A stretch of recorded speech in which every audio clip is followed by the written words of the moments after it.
Good afternoon. How are you guys? Good. How's it going, Thomas? Good, Annabelle. Good. I'm going to try to make some of it, but they just Good. sent for lunch. Perfect. How you doing? Perfect. I'm doing well. Thank you so much for asking. Glad you made it. I'm sure today will be very valuable information for you. So thank you so much for joining Okay. us. Yeah, well, Hi, thank you. Sophia. Thank you. Yes. Hi, Sophia. How are you? Hi, Annabelle. I'm good. How are you? I'm doing wonderful. Haven't forgotten about you. I've been talking to a colleague of mine, and they'll be giving you a call in the next day or two. Okay, no problem at all. Thank you. You're welcome. All right, we'll just get started as other people come in. Let me get this going here. All right, so good afternoon, and thank you guys both for joining us, joining me today. I am Annabelle Pacheco. I am an investor and a real estate broker, and I've been in business for over 24 years. And really the goal of this talk that I do on a weekly basis is to share with you in details the steps that I took in purchasing my first multifamily deal in hopes that you guys will also do the same thing. I'm not trying to sell anything or offering anything. I'm not a financial advisor at all as well. And I'm just sharing, my story with you guys in hopes that this is something that you guys can use this platform as well, share information, and that we all learn from each other. I started my career in the mortgage industry back in the mid-90s. And I have purchased over 100 properties throughout my careers. What I did was rehab, fixed, and sold, and kept some that we leased out as just rental property. And in 2001, I built a 150 capacity restaurant from ground up. It had a staff of about 15 people, including managers, chefs, and servers. It was a full blown restaurant, liquor license and entertainment license. We did that for about 8 years and sold the business and went straight back into real estate. And in the last 10 years, I have focused 100% on representing clients in the residential and the commercial real estate sector. I purchased my first multifamily property in 2010, and what drove me, it had always been a goal for me to try to buy something that would give us cash flow, and that was our the perfect move in 2010. So we were really looking to create cash flow and generational wealth. So we thought, how can we make our money work for us? And here are the reasons why I invested in multifamily property. And I hope that it inspires you guys to do the same thing. So number one was cash flow, right? I was looking to see, how can I make my money work? What can we do where something is producing income for us? And multifamily absolutely does that. And for those of you that don't know, but just how do you figure it out really, really quick? Cash flow is your rental income minus your expenses. That's what you're making on a monthly basis. The second thing that was interesting, or what we thought would be pretty cool, was, hey, you're going to have our tenants pay off our loan. And that is something, that you honestly, you don't even feel it, right? Your payments are coming in, tenants are paying, and you're paying down your loan. So it was a great way for us to, give me 1 second. It was a great way for us to create, again, income, because you're now not only you're cash flowing, but you're also being able to pay down your loan. Second was appreciation. And I'll share with you guys a little later how this benefit, it was a great thing. And appreciation is when the property appreciates in value over the long run. The other thing that was really great about multifamily was the tax benefits.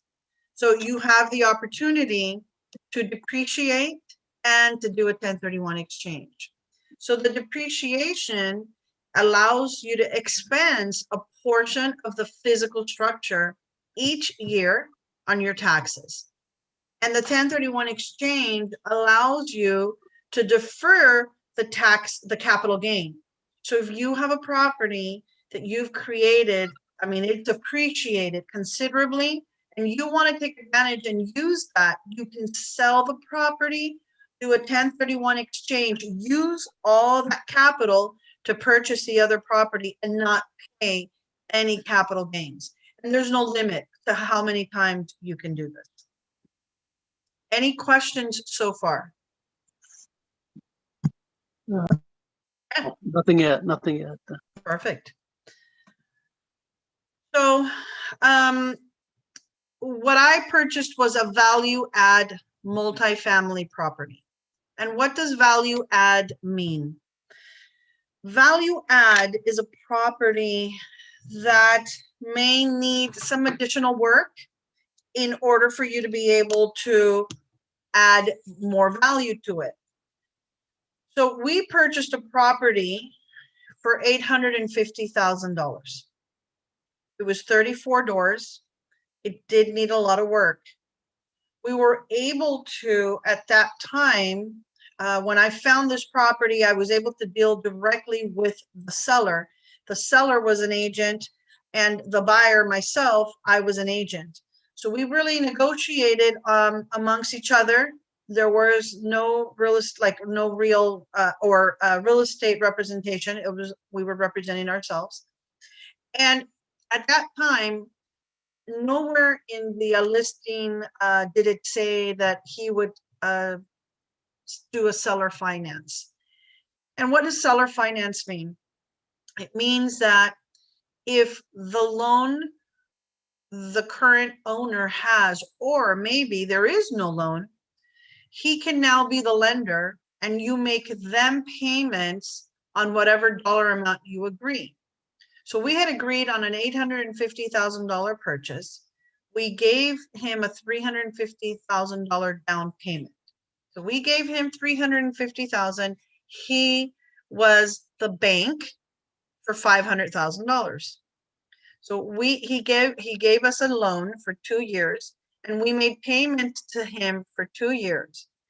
And during that time, it allowed us to remodel and to update the units and increase rents.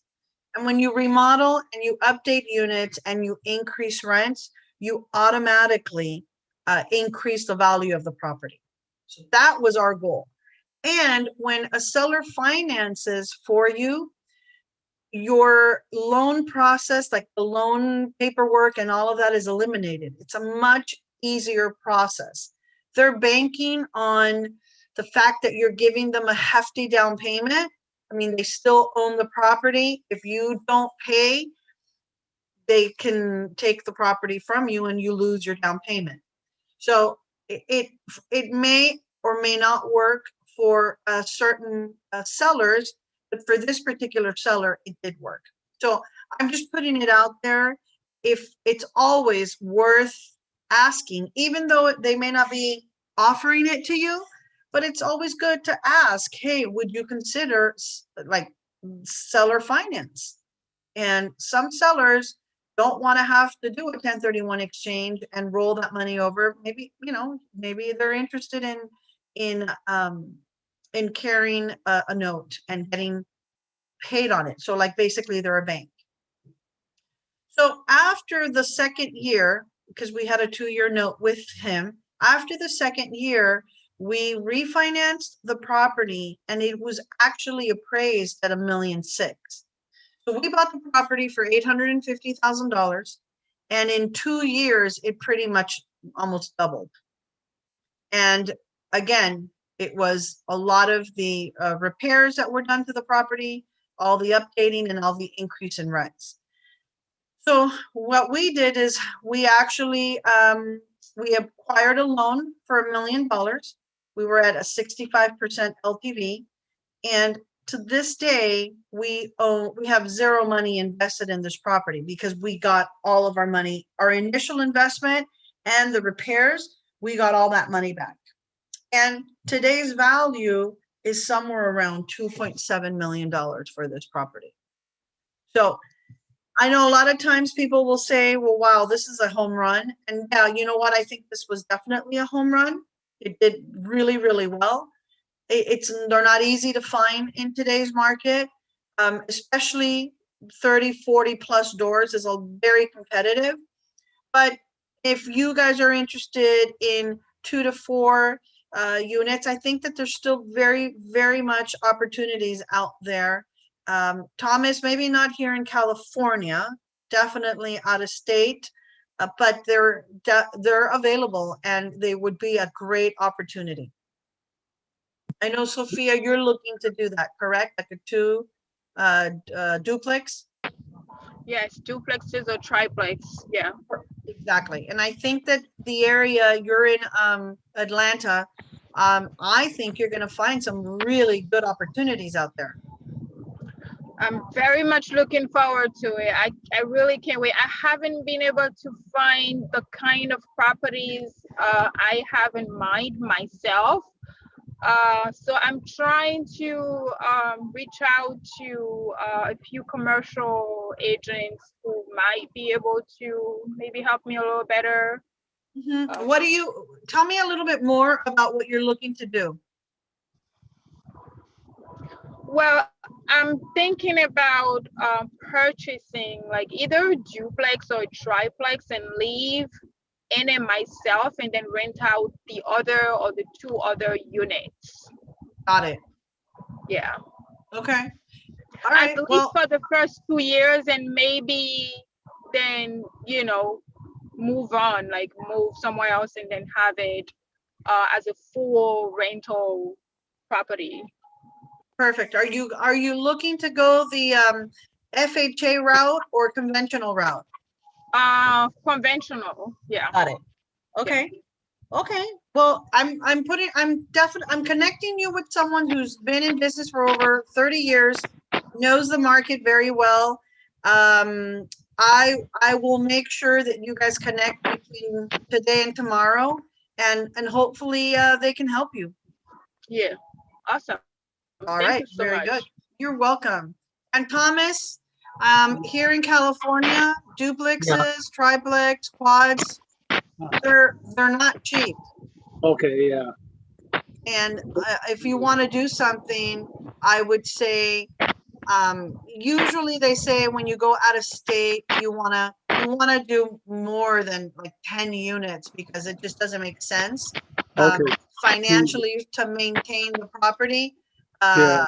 It doesn't make sense for 4 units and you have to fly somewhere, 4 hours or 3 hours to get there. But one thing that I am looking into is for us here in California, Nevada. Nevada has some markets, some areas that they are in like gentrification. So they are actually offering money to developers or people that come on board and want to build and better and beautify their area. They're offering assistance. Okay. So something to look into, Okay. So yeah, I guess I just got to get started, Annabelle. You were saying to just find the place, and then I look at your numbers here and I say, wow, I can't really compete with the cash down payment, that kind of thing, Right. But you got to start somewhere, I guess. So, and I'm always willing to learn and, do the best I can, Right. Well, and the other thing you also want to do if you don't have all the cash yourself, partnering up with people is very, very common. Yeah. I guess this is my philosophy. I'm happy making a percentage of something versus 100% of nothing. Okay. So yeah, let me look into that too, Annabelle. I actually was going to go into something a little while, maybe a year or so ago, but it was a conflict of interest, with like flipping homes. But it was, it was a conflict of interest. but I had investors that were working with a contractor, but it didn't go through. But I have talked to a couple investors. One he doesn't like the Zoom thing. So maybe if we can sit down somewhere else. Let's meet for lunch. Okay, let's do that then. I'll talk to him again to make sure he is, Yeah. he is, and then I'll talk to the other one. The other one, when I talked to him, he mentioned another investment because he's more of a professional salesperson, or he gets investors, and he mentioned to me about a place in Houston, I believe. It's going to be a commercial, and you have to. It's for what do you call that? The investors, the million or more. What do you call that? Like a syndication? No. Anyway, it's going to be lower level. It's going to be commercial, and then. Oh, so they'll have retail and housing mixed? Yeah, and I think the initial is like 25,000, and then, but he didn't really go into that too much. But he told me about his thing, and I told him what I was starting to do with you, to see if, so we'll see in the future. But he's the one that he knows more investors than I do. So anyway, Let's definitely. I'll reach out to you and let's meet for lunch and meet. I know that sometimes that's easier for people. Okay. And I'm open to that. Maybe so, Annabelle. I Perfect. appreciate you're getting me started though, and getting me kind of interested in knowledge. You're teaching me, so I'm seeing that it can be done, and wow, it's pretty good. It can. I mean, look, it's not easy, but nothing in life is easy. Right. If we go out and look for it, we'll definitely find it. Okay. All right. I'm willing to work whenever I have free time. Yeah. Perfect. All right. So here's a picture of the property. So Okay. there's two buildings, right? We've got these, the picture you're looking at is they're all 1 bedroom, 1 bath. There's 24 units there. And then these are 10 units here, which are 2 bedrooms, 2 bath, 2 stories. And they each have like a little patio area. So today I wanted to talk about getting pre-approved. Okay. And I think that this section here, these items here are just like to quickly find out if you qualify for the type of loan that you're looking for. This is only going to give you guys a broad picture, and pretty much it's going to give you a positive or a negative indication as to the actual feasibility of the loan that you're trying to get. So the things that you're going to want to ask for when purchasing multi-units is the trailing 12 month. You want a month-by-month operating statement, a profit and loss, and you want a current rent roll.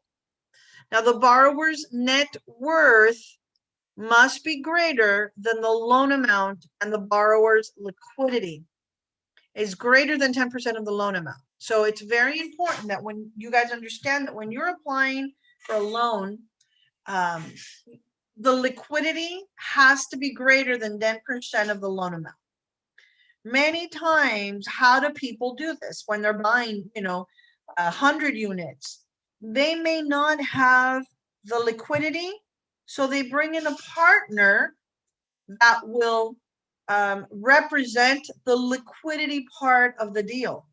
And maybe that partner gets a percentage of the deal, but that's how a lot of these syndicating companies work, right? If you're trying to, you got to give a little bit up if you're trying to make some money and work with a group of people.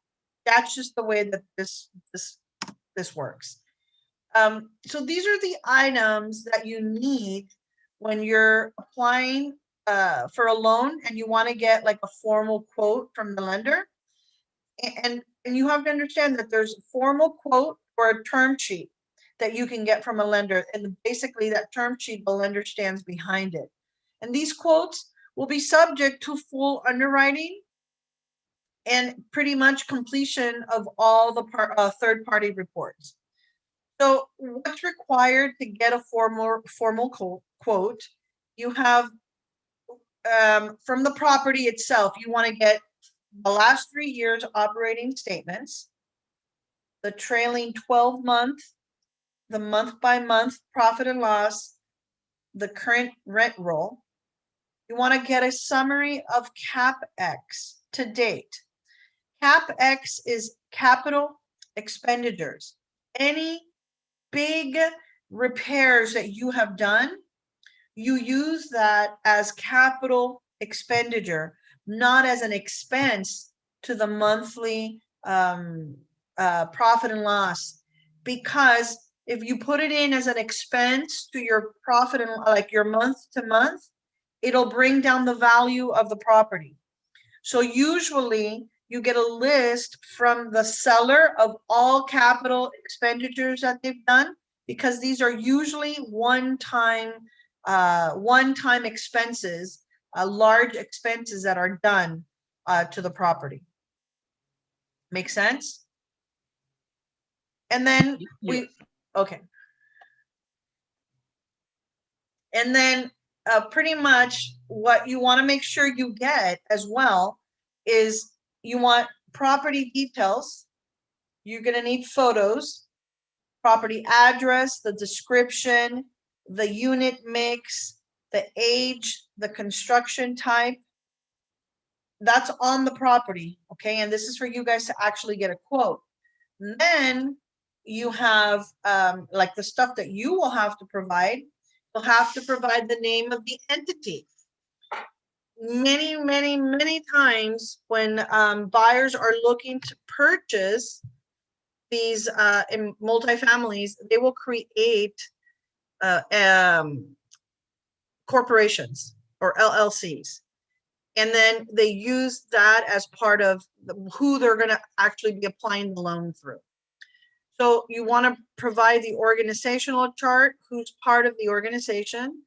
You'll provide financial statements for the guarantor. So if you are one of the borrowers, you'll need to provide your financial statements there as well. If you don't have the financial backing, but you know your strength is somewhere else, then you want to bring in a borrower who has that financial backing. You want to provide a resume and a bio of, you know, your experience. What have you done in the past? What's your strength, right? The bank wants to know before they lend you any money. They want to know, do you have experience doing this?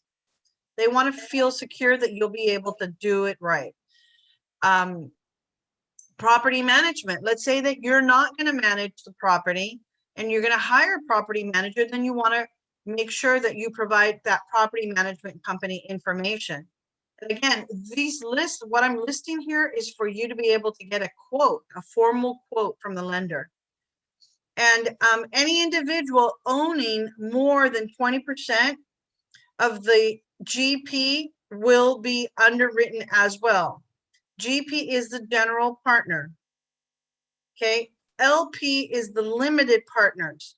They're not underwritten. They're not part of the deal. They're just listed as the people that are going to be partners in the transaction.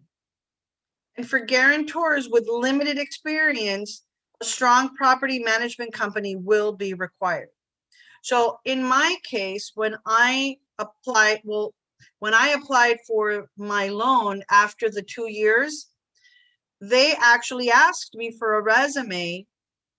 They wanted to make sure, right, that I had experience, that I knew what I was getting myself into. They needed to feel comfortable. And I was able to list, I may not have had the experience of managing 34 units, but I had the experience of rehabbing and flipping, leasing, managing those properties. So I had the experience throughout, and I just had to put it together in a really nice resume so that the bank would feel comfortable enough to be okay and let me manage the property. Any questions? No. Okay. Right. So Annabelle, for Yeah. someone who doesn't have the experience, basically you have to get a management company. That's what it is. You will have to get a management company, and we're talking 10 units plus. If you're looking to buy 2 to 4, you're fine. They don't require a management company. Oh, okay, okay, all right. So this is for like larger number multifamily properties. Okay. Okay. Good question though. So, so in addition to the items listed in the formal quote, the following documents are also required. So in the course of underwriting and reviewing third-party reports, there are other things that can present themselves that will require additional documentation for underwriting items, okay?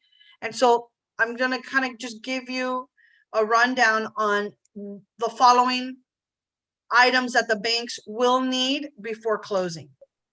So the borrower, if it's coming from a borrower, they're gonna need a W-9 for the borrower, a final organizational chart, okay? Articles of the organization. So if you form a corporation, corporations always come with articles. So you will need to provide the articles, executed operating agreement, and the verifications of the EIN. Okay. So what you're going to require from the property, okay, that was for the person. Now for the property, you're going to require current rent rolls, right? All months up to and including the closing month. You're going to require current operating statements as well, all up to date and including the closing month. You're going to require your ALTA survey, which is your title, copies of all commercial leases, anything that that property that you're looking to purchase, any leases that they may have, let's say could be laundry, you know, maybe you have laundry services there, electrical, many different leases that could potentially be required. You want to grab all of those and give those to the lender. You want to give service contracts, right? Trash removal, pest control, landscaping, anything that you have that your property is going to require, all of that information you provide to the lender. And that's part of what they use to be able to actually give you guys a formal quote. So title, here's additional stuff that you guys may want to just, you know, remember it. I don't know if you're writing it, but title, you want certificates of occupancy, rental licenses, proof of building code compliance. This is really important, and I'm glad that the lenders will ask for this because it gives the buyer the opportunity to find out if the building is under any kind of code violation. And so again, these are important things that when you're purchasing, if you don't ask for these things, and let's say you don't know any better, I mean, it's got to make financial sense for you to take the risk and take a property with code violations. And I'll tell you guys, when we purchased our property, that building had code violations. It was a mess, but we knew the price we were getting on this building, and it just made it was like worth the risk, very much so worth the risk. Proof of building codes, copy of the deeds, zoning letters. You want to make sure the property is zoned for, you know, let's say 2 units or 4 units. So Sophia, this is something that 100% you want to pay attention to when you're purchasing the zoning.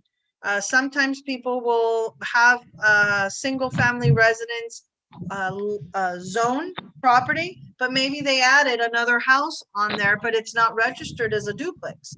Right. So you want to make sure the zoning is there for what you're looking to purchase. Right. Good point. Designation of counsel. You know, many states don't use escrow; they use attorneys, and also insurance agents. Right? Who you're going to select who you're going to use for your insurance agent. Annabelle, Sophia, I got to run to lunch with my wife here. Anyway, thank you again, Annabelle. Really appreciate it. We'll have to together. I keep taking as much notes as I can. You got it. You got it. Thanks, Thomas. Take care. Thanks, Annabelle. Have a good one. Perfect. Wow, it's just you and I now. William's on here as well. Oh, okay, awesome. Perfect. Hi, William. How are you? Hi, good afternoon. Good afternoon. How's it going? Crazy, but I'm here. That's good. That's good. Well, anything new on your end? No, I got to apologize to you, but I'll let you finish and I'll explain. Perfect. I'm having technical issues. You're having technical issues? Technical issues, and I was doing some due diligence, and I should have done it before I spoke to you. I basically looked back. So I basically, in turn, what I promised to, send you, but I had technical issues uploading it. And then in terms of, I was trying to do some due diligence before giving you more of the information. But I'll explain it. Let me not interrupt. There was a flow here, so let me not interrupt.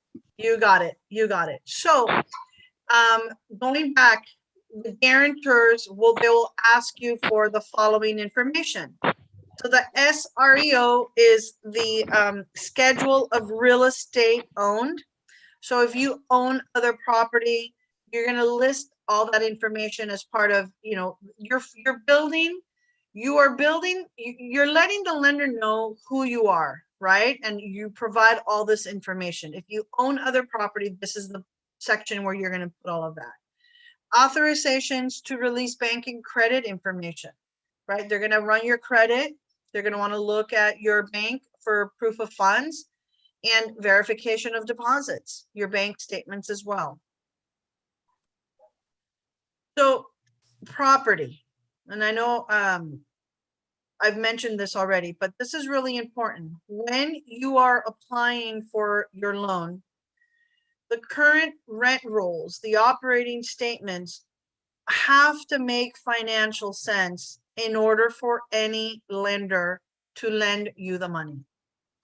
So once you get to this section, like when we're asking the seller for rent rolls and operating statements, and now we're going to get, ALTA surveys and commercial leases and laundry leases, you've already kind of taken a look at a preliminary look at these numbers, and the deal makes sense. Now you're just really fine-tuning it, and we're making sure that you're going to get all the information that's needed, because now the lender is going to require it. Okay, the lender has to do their due diligence as well. But you don't get to this point unless you've already done your due diligence and it makes financial sense. Make sense? Yes. Okay. That's so again, they're going to ask you for commercial leases, any leases that you may have, laundry leases, service contracts, trash removal, pest control, landscaping, if there's a pool service, title again. Now, certificates of occupancy, rental leases, proof of building code compliance, copy of the deed, zoning letters, designations of councils. This is on the property, and this is property management. So the property management company, they're going to ask stuff like, hey, show us a list of the current properties that you're managing. They're going to want to look at the management agreement, the executed management agreement that you've made with that management company. Their marketing plan. They're going to want to see marketing material, sample leases, expenses shared with other properties, and their payroll analysis. So very important that you guys understand, when you are getting pre-approved, it's a combination of different things. It's not just you. It's going to be you. If there's anybody else that's coming on board that's going to serve as the guarantor, additional guarantor, their property. If you're not going to manage it and you're bringing a property management company, their information as well. So it's a pretty detailed, I mean, if you guys could see so far, I mean, it's pretty detailed, the information that you have to provide to the lender. What happens if the very fact that prior to property management, but everything else is in order, but they don't like your property management? You would have to fire your property management and get a new one? Yeah, you'd have to replace that one with another property management that is qualified. When they don't accept that property management, it's because either they're not qualified, they're not providing sufficient evidence to the lender to feel comfortable enough that they're going to be able to run the place. Okay. But you should be able to, you know, the management company, any management company that that wants to take on a building, I'm sure they're going to have a really good resume, and they're going to be able to show all of this, because they would have no business managing all those kind of you know, doors if they didn't have the experience. Have you come across something like that? No, just out of curiosity. I mean, I know a couple of management agencies I don't want to deal with, but in terms of whether or not I wouldn't hire them, but just in case you do all your due diligence, put everything in order, and then you happen to have a management agency, yes, for several things that they in turn have done well, but what happens when it comes to this particular property and you have to go to this particular bank in order to get approval? Right. Do you, Well, they would have to give the bank, the bank will probably ask for additional information that they would have to provide in order to stay on board as the approved management company. okay. Yeah. And I don't know, I mean, so when I purchased, I had the opportunity to provide my own resume as self-managing owner. That's why I provided my resume, because I didn't want to have to bring in a management company. The property, you know, 34 doors, the condition that it was in, we needed to put a lot of money in. There just wasn't enough room at that point to hire a management company. So we decided to form our own company with an on-site manager and an on-site handyman.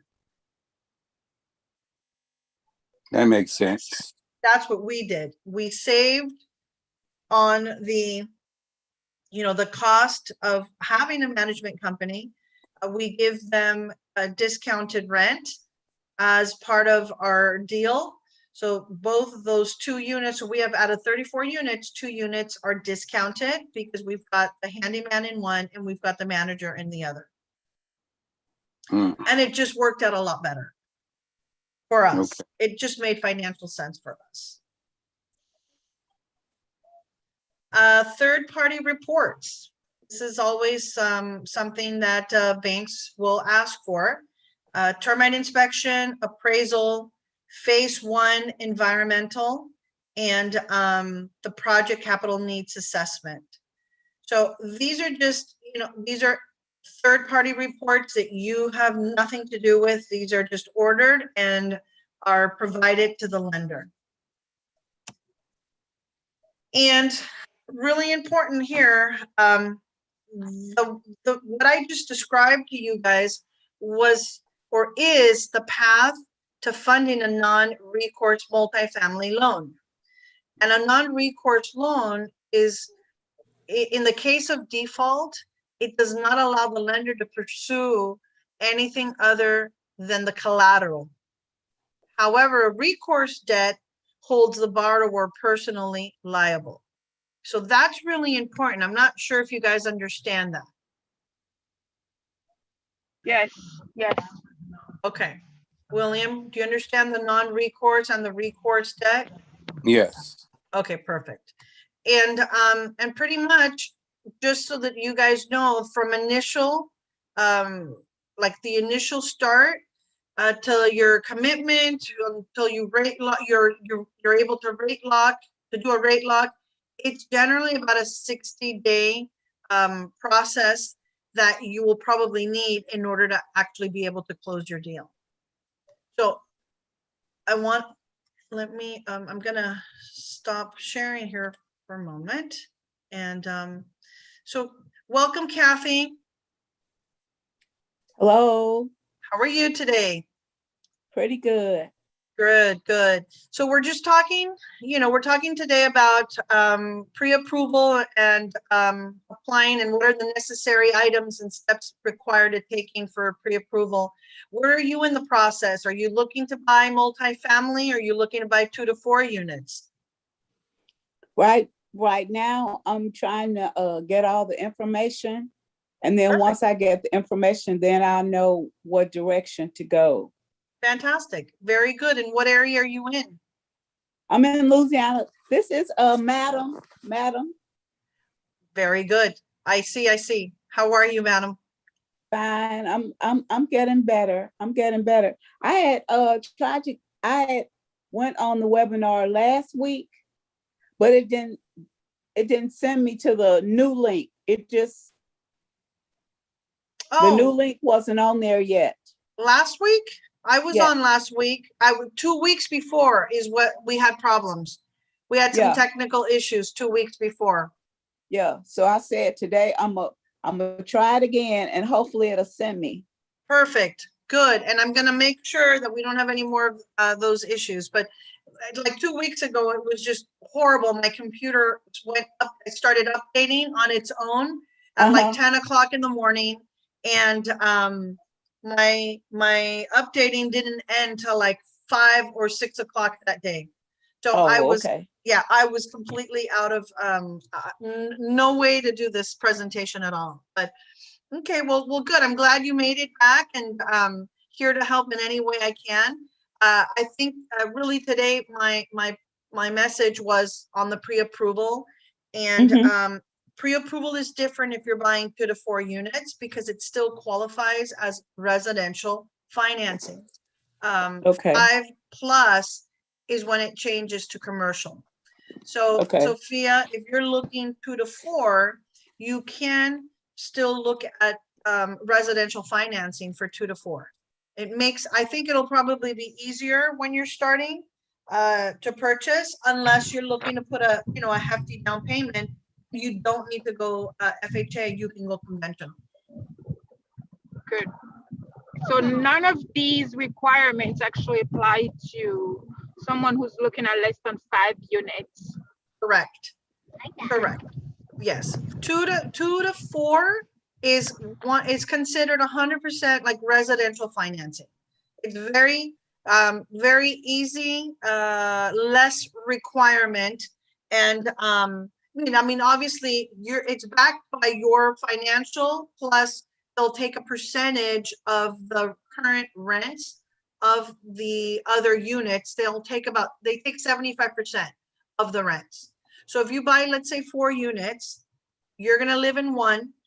They will use the rental income from the 3 other property. They'll give you 75% of that rental income that you can actually use as income plus your income to get the loan to purchase that property. Can I have a question on that? Yeah. I've had investors who, I guess in terms of not the traditional banks, but more of the lenders, private lenders who frown on if you live in the units, that they discourage if you live in the units, they won't fund. Private lenders? Yes. Really? I mean, I had several cases where they'll ask, are you living in units? And one of my clients said yes. And they said, well, we don't fund those units if you're living in the units, if it's 2 to 4. So okay.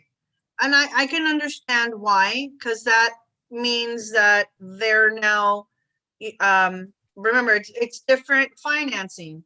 You're looking at kind of like hard money, personal like a private loan, very different than your traditional bank. And the reason why they're saying they don't want to do it is because if you're living in there, And you are protected. If you want to not pay, you know, it's going to be harder for them to, they're going to have to go through the whole eviction process, and you'll have the right to stay in a property for a lot longer if you're owner occupied.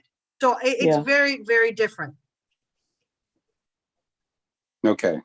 I think, yeah. I mean, I think in Sophia's case, if she's looking to purchase and she's going to go down the traditional lending route, there's no reason she can live in one and they can rent out the other three, and she can use the income of those other three to qualify for the purchase of that property. Okay. So it's actually many, many people will take advantage of the FHA loan. And why is because only 3.5% is required. So they go in, they buy 4 units with 3.5% down payment. They now got into this property with minimal down payment. They can use the other 3 rental incomes to help them qualify for the purchase of the property. And you're entitled to 1 FHA loan. I see. So it just makes sense. If you have the money and you don't need to go FHA, then you know you don't have to go.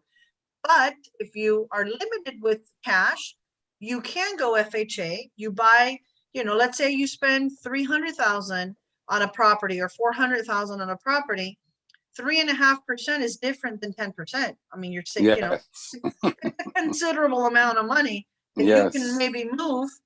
You know, and if you're married and if you're married and your credit aren't mixed together, well, then 2 of you now can go out and buy 2 separate get 2 FHA loans. So it just depends. It just really depends on how much money you have. If you're looking to put, you know, 5-10% down, then no need to worry about the FHA. But if you want to save on the down payment, you could go FHA. It's a great, there's some great programs, and I know a lot of people that have started with the FHA route because they've put less money down. And I don't know what the loan limits are in Atlanta, Sophia. I know every state is different. You could find out what the FHA loan limit is in Atlanta and see if it even makes sense.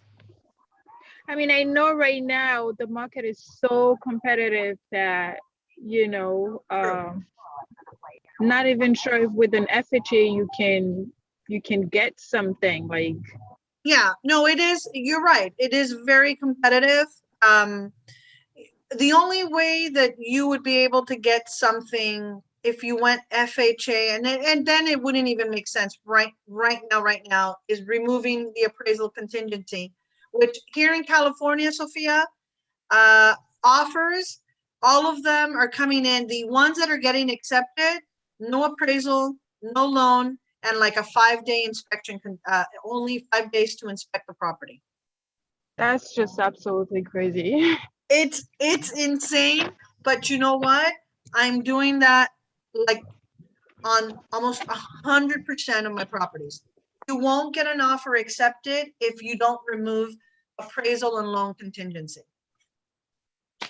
Wow. So yeah, and prices in California are not cheap. I mean, my clients are overbidding. I've got a couple right now where purchase price, list price was $888,000, and we came in at $930,000. We waived appraisal and loan contingency. Thank goodness the appraisal contingency came in, it appraised. We were worried there for a moment, but it appraised. And the house and another house that I showed, I mean, they're all of them, no appraisal and no loan contingency. So hopefully, you know, hopefully you can get yourself into a property. I don't know. I think Atlanta's market, I know it's still crazy, just as bad as California, but the prices are not as high as California. Right. So you still have a really good opportunity. In Atlanta, I mean, I have friends, I guess, and I've been blessed with in terms of like 15 or 20 states. but one of my business partners actually is in Atlanta, and we talk from time to time, as well as just got off a phone call with someone who's purchasing property around that area in the outskirts versus in the city. But there are those that are still worth looking at it, or, bank owned and foreclosures that in turn might be beneficial. Some want to already, the realtors' properties, but there are some that are at a decent rate, that are bank owned. It So just takes longer to get. do you have the contact for those bank owned properties in Atlanta? I have, my cousin does. She basically, because she's been having a friend of his who just buy properties that are bank owned or foreclosures, and he basically goes to the auctions and purchases them in that respect. Or so, and that's what we're discussing now, looking at that, because it is a competitive market, especially when you start talking in terms of looking at properties, because people are moving South Carolina, Georgia, North Carolina, and those places like that. And so those are competitive markets. Well, why don't you have your cousin join us? He could share. I mean, there's people on the call that would be interested in purchasing a property out in that area. I mean, Sophia is one that's looking to purchase. And I mean, if there's some opportunities, why not have them come on, share, bring deals on this call. That's what we want. Okay. Yeah, that'd be great. That would be amazing. It is. That's exactly, I mean, my goal is for this call to grow, and that, you know what, if someone's got a deal, wherever it is, that we can connect and we can make it. William, there are tons of people that are looking to buy. And sometimes, you know what, don't have that connection to someone that has access to bank-owned properties. So great opportunity if you, or you get the property, get the info from him and share it. That'd be awesome. Okay. So long as I can upload it, like I'm having trouble with the other problems that I have. But that's when I'm going through some technical people to make sure I can send things or present things in that respect or so. That'd be great. Work on it. Next week we could, maybe you could, if there are properties or any opportunities, share them next week. That'd be awesome. Okay. Fantastic. All right. Well, I am pretty much done with my presentation. If you guys have any other questions, I'd be happy to answer them for you. If not, I will have some more good stuff next week. And again, I meet every Wednesday at 2:00 Pacific time. And you guys have my email. If there's anything I can do in the meantime and I can connect you with anyone, please feel free to reach out to me. Sophia, I promise you someone will reach out to you between today and tomorrow, 100%. And let's communicate, let's grow and bring deals. If you guys have opportunities, or if you guys are struggling with something, bring your questions on the call and we can together figure it out. And you know what, let's all be successful. Awesome. Thank you so much. Yes. Thank you. All right. Thank you much. You're welcome. You're welcome. I'll see you guys next week. Take care. All right. Okay. All righty. Bye. Bye. Oh, the question before you get off is, I got the review, like for instance, what you're talking about today, something I missed, and I saw something that came up.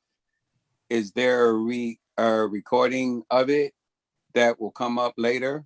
Yeah, I'll send a recording. Okay. The recording goes out, I think, tomorrow. But yes, we'll give you a recording of this.